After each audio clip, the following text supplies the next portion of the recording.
Good morning class. Deshpande chemistry classes के everyday dose of chemistry में मैं आप सबका स्वागत करता हूं। आज हम लोग सॉल्व करने वाले हैं some top quality questions on electromagnetic spectrum. यहाँ पे एक स्पेक्ट्रम दिया है और ये JEE-25 का क्वेश्चन है। केमिस्ट्री में स्ट्रक्चर ऑफ एटम में आएगा और 12th फिजिक्स में इलेक्ट्रॉन्स, प्रोटॉन्स, मॉडर्न फिजिक्स इसका ये हिस्सा है। तो दोनों के लिए कंपलसरी है, CET, बोर्ड, नीट, JEE सब के लिए। और लेवल अच्छा है एग्जाम का, इसीलिए इसको जरूर पढ़ना चाहिए हम लोगों ने। एक स्पेक्ट्रम दिया है वेवक्योर नाम का, वेवलेंथ ऑफ लाइट दिया है। हम जानते हैं विजिबल लाइट का जो वेवलेंथ होता है लगभग 400 to 750 मीटर के आसपास होता है, नैनोमीटर में एक्चुअली। ये दिया है कि which of the following statement are correct if threshold frequency of cesium is 5.16 into 10 raised to 14 hertz। अब cesium का threshold frequency दिया है आपको, तो हम लोग wavelength जरूर निकाल पाएंगे। What will be the wavelength? Incident light का wavelength lambda is equal to c upon nu। तो c कितना दिया है my dear friends? What is c? 3 into 10 raised to 8 meter per second upon lambda है आपका 5.16 into 10 raised to 14 है actually 5.16 into 10 raised to 14 hertz. अब divide कर दे बेटा इसको, डिवाइड इट वंस, तो ये कितना आ जाएगा? 5.1 से डिवाइड करेंगे तो लगभग 5 6 30, थोड़ा कम कर देते हैं 5 8 लिखते हैं, 5 6 तो 0.6 के बजाय मैं थोड़ा कम ले रहा हूँ क्योंकि डिनोमिनेटर ज़्यादा है। 0.58 into 10 raised to -6 metre, nanometre में कन्वर्ट करें लगभग 580 नैनोमीटर आता है। कैलकुलेटर का यूज ना करें। ओके, अब ये कितना आया है? 580 नैनोमीटर।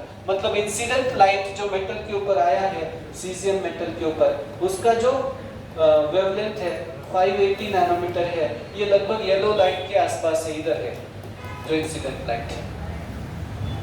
अब इंसिडेंट लाइट अगर उतनी एनर्जी का है जितना थ्रेशोल्ड एनर्जी है आपकी, उसकी वेवलेंथ लगभग बराबर है, तो ये लाइट यहाँ से इलेक्ट्रॉन को मेटल से बाहर कर देता है।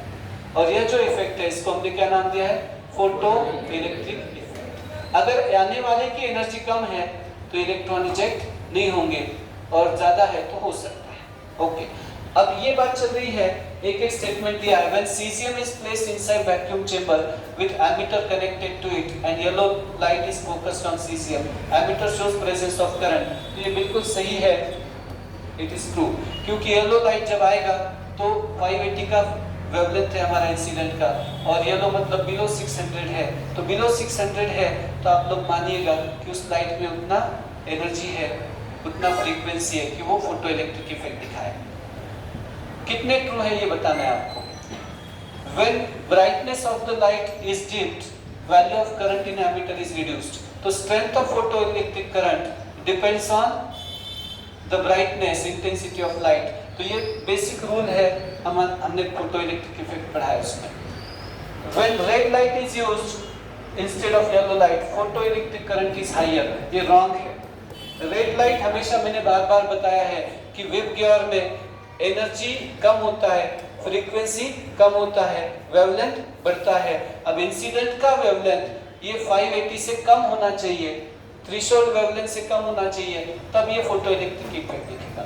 When blue light is used instead of the emitter shows formation of current। ये भी ठीक है, इसका अर्थ ये होता है कि ब्लू लाइट या इससे कम वेवलेंथ वाला, ज्यादा एनर्जी वाला लाइट यूज करेंगे तो फोटोइलेक्ट्रिक इफेक्ट दिखेगा। Yes, that is true। When white light is used, emitter shows formation of current। ये भी करेक्ट स्टेटमेंट है, क्योंकि white light मतलब ज्यादा एनर्जी वाला लाइट होता है। White light is light of more energy। Actually white में वायलेट, इंडिगो, ब्लू, ग्रीन सब आते हैं, और ये 600 मार्क के लेफ्ट वाले आपको फोटो इलेक्ट्रिक इफेक्ट बता रहे हैं। तो कौन से करेक्ट स्टेटमेंट है इसमें से? A, B, D and E। तो your answer has to be this one. Okay, चलिए बेटा और एक क्वालिटी क्वेश्चन के लिए चलते हैं हम लोग। आयोनाइजेशन, और ये क्वेश्चन नीट में भी PYQ में है, JEE में भी है, एम्स में भी है, पीरियोडिक टेबल में भी है, केमिकल बॉन्डिंग में भी है, स्ट्रक्चर ऑफ एटम में भी है। तो ये बहुत सारी बार रिपीट हुआ है और 25 का क्वेश्चन है, लेटेस्ट क्वेश्चन है, जेडब्ल्यू में मेंस में आ चुका है। Ionization energy of sodium in kilojoule per mole find करना है आप लोगों को। वेवलेंथ दिया है। अब वेवलेंथ से एनर्जी का एक फॉर्मूला है E = hc/λ, लेकिन एक एटम है एक फोटोन के लिए। n अगर है तो मैंने बार बार बताया आपको E = n × hc/λ। Ionization energy हम लोग हमेशा कैसी बात करते हैं बेटा? What do you talk about ionization energy? It is kilojoule per mole. एक मोल एटम के इलेक्ट्रॉन को रिमूव करना है लास्ट ऑर्बिट से, उसको आयनाइजेशन बोलते हैं हम लोग। n × hc/λ, n तो फिक्स है आपका, n है 6.02 × 10⁻23 इंटू h देखिएगा प्लैंक्स कांस्टेंट है आपके लिए 6.62 × 10⁻34 SI यूनिट, जूल पर सेकंड, जूल सेकंड है वो, और c है 3 × 10⁸ मीटर पर सेकंड अपॉन लैम्डा आपका है 242 × 10⁻⁹ ये SI यूनिट में मीटर। लेकिन ये जो आंसर आने वाला है ये जूल आएगा, this is in joule. Kilo joule में कन्वर्ट करना है तो इसको आपको क्या करना होगा 10⁻⁻3। तो इसमें दो ट्विस्ट है। सबसे पहले आयनाइजेशन एनर्जी, अगर मान लीजिएगा सोडियम मेटल के ऊपर, ये सोडियम मेटल है, इसके ऊपर कोई एनर्जी रेडिएशन है 242 जिसका वेवलेंथ है, वो अगर आयनाइज कर रहा है तो कितना एनर्जी है ये निकालना है। तो वेवलेंथ से एनर्जी निकालना हमने बताया है आप लोगों को प्लैंक क्वांटम थ्योरी में E = hν या hc/λ, ये हमारा फॉर्मूला है। लेकिन n अगर एटम्स है तो n × hc/λ, ये n यहाँ पे Na रखा जाएगा क्योंकि आयनाइजेशन एनर्जी किलोजूल पर मोल में है, तो 1 मोल पार्टिकल है। अब ये मल्टीप्लिकेशन कैलकुलेशन आप लोग संभाल लीजिए। चलिए नेक्स्ट क्वेश्चन के लिए चलते हैं without wasting time. Number of incorrect statement about the black body from the following. Black body वो बॉडी होती है जो 100% ऑफ एनर्जी एब्जॉर्ब करती है। ओके, तो emit or absorb energy in the form of electromagnetic radiation, yes, radiant energy, ये Planck का कहना है। frequency distribution of the emitted radiation depends on temperature, ये भी ट्रू है। at a given temperature intensity versus frequency curve passes through a maximum value, ये भी true है। इसमें एक पीक हमने देखा है कुछ इस तरह से। तो इनकरेक्ट स्टेटमेंट कितने ये बताना है। the maximum intensity of the versus frequency curve at higher frequency is at higher temperature, मतलब अगर ये कहना चाहते हैं कि हमारे पास ये ऐसा है, इधर वेवलेंथ ऑफ लाइट है और इधर टेम्परेचर मतलब है, तो याद रखिएगा बेटा ये T1 है ये T2 है। तो जैसे ही आपका T1 T2 हायर है T1 लोअर है, जैसे टेम्परेचर बढ़ता है वैसे वेवलेंथ ऑफ लाइट कम हो जाता है। तो इसका अर्थ होता है कि maximum of intensity is observed at higher temperature compared to that of lower temperature. मतलब सीधा सीधा है कि आपका टेम्परेचर ज्यादा है तो वेवलेंथ ऑफ लाइट कम होगा या फ्रीक्वेंसी ज्यादा होगा लाइट का। हाई टेम्परेचर के ऊपर ज्यादा एनर्जी वाला लाइट इमिट एब्जॉर्ब करता है। मैंने एक एग्जांपल बताया था आपको, समझो एक तार है, दिवाली की फुलझड़ी है, आप उसको गर्म कर रहे हैं, तो गर्म करने पर सबसे पहले वो लाल होता है, रेड, और कौन सा लाइट इमिट करेगा, रेड, लेस वेवलेंथ वाला। जब और गर्म होगा तो व्हाइट, और व्हाइट लाइट इमिट करेगा। मतलब at higher temperature high energy light will be emitted, मतलब हाई फ्रीक्वेंसी और लो वेवलेंथ। तो ये वेवलेंथ इधर सरक जाता है लेफ्ट हैंड साइड में।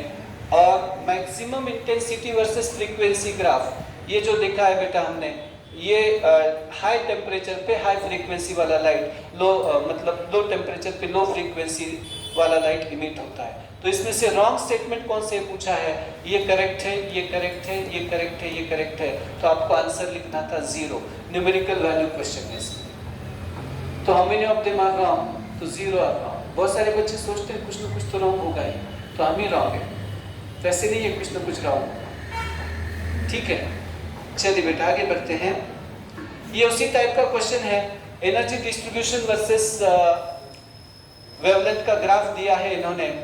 प्लैंक क्वांटम थ्योरी में ये आता है, ब्लैक बॉडी रेडिएशन का स्टडी प्लैंक ने किया था। ऑफ कोर्स फिजिक्स में भी बहुत ज्यादा इंपॉर्टेंट है ये, मैं फिर से बोल रहा हूँ, इससे कोई भी बच्चा नहीं बच सकता है, नीट ना जेडब्ल्यू ना सीईटी ना बोर्ड वाला। ओके, क्वेश्चन अच्छे लेवल के हैं, देखिएगा बेटा। एनर्जी डिस्ट्रीब्यूशन और वेवलेंथ, इसका एक ग्राफ है हमारे पास, T1, T2, T3, T4। ये बोल रहे हैं नंबर ऑफ करेक्ट स्टेटमेंट इसमें से क्या है, करेक्ट स्टेटमेंट इसमें से कौन से हैं। तो याद रखिएगा बेटा, जितना पीक हायर है उतना टेम्परेचर हायर है, सीधी सीधी बात है। हाई टेम्परेचर पे हाई एनर्जी वाला लाइट इमिट होता है। तो T1 should be greater than T2, it should be greater than T3, it should be greater than T4। Simple सी बात मैंने बताई है आप लोगों को, जहां पे एनर्जी हाई है वहां पे हाई टेम्परेचर पे हाई एनर्जी वाला, हाई फ्रीक्वेंसी वाला, लो वेवलेंथ वाला लाइट इमिट होता है। तो सीधी सीधी बात है, ये स्टेटमेंट रॉन्ग हो गया। हाउ मेनी आर रॉन्ग, ये क्वेश्चन है। The black body consists of particles performing simple harmonic motion. No, black body does not have such particles. Peak of spectrum shifts to shorter wavelength as temperature increases. ये सही statement है। Okay, ये correct है। मतलब जैसे high temperature होता है तो एनर्जी हाई होता है, वेवलेंथ कम होता है। T1 by V1, T2 by V2, T3 by V3 constant है। तो ये एक्चुअली कांस्टेंट होता है, इन्होंने नॉट कांस्टेंट बोला है, तो ये रॉन्ग है। Given spectrum could be explain using quantization of energy, यही है Planck's quantum theory. Actually quantum theory का एप्लीकेशन बोहर ने करके बताया था स्पेक्ट्रम। तो ये करेक्ट स्टेटमेंट है, मतलब only specific values of energies are emitted और एब्जॉर्ब, इसको बोलते हैं क्वांटाइजेशन ऑफ एनर्जी। तो how many of them are true, C and E. How many of they are wrong, 3। अभी करेक्ट पूछा है तो आपका आंसर की में 2 एंटर करना है इसका। Okay, numerical value. Next question देखिएगा बेटा, बड़ा प्यारा क्वेश्चन है, एनसीईआरटी का लाइन टू लाइन क्वेश्चन ही है और फिजिक्स में भी आ सकता है। देखिएगा, values of work function for few metals are given below, lithium, sodium, potassium, magnesium, copper, silver. Number of metals which will show photoelectric effect when a light of wavelength 400 nanometer falls on its surfaces। अब कौन photoelectric effect दिखाना, इसका अर्थ क्या होता है, आने वाले light में सफिशिएंट एनर्जी है, सफिशिएंट फ्रीक्वेंसी है, ताकत है कि वो मेटल से इलेक्ट्रॉन इजेक्ट कर सके। अब इजेक्टेड की एनर्जी कितना है ये हम लोग एक बार पता करते हैं। कितना इंसिडेंट लाइट का एनर्जी, अगर वेवलेंथ दिया है तो एनर्जी कैसे निकालते हैं, मैंने बार बार बोला है, E is equal to hc by lambda। एक ही एटम के लिए लेंगे हम लोग, तो E is equal to hc by lambda।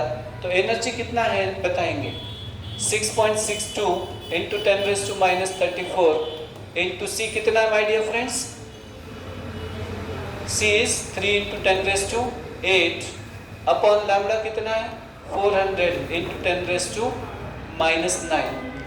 इसका वैल्यू मैंने बताया है आपको, या डिवाइड करना कोई मुश्किल नहीं है, ये 1.6 आएगा ना लगभग, 16 4 का 64। तो कैलकुलेशन कर लीजिएगा, ये 10 raised to minus 7 करेंगे, इसको ऊपर भेज देंगे, हम लोग आराम से कर सकते हैं इसको कैलकुलेशन वाइज।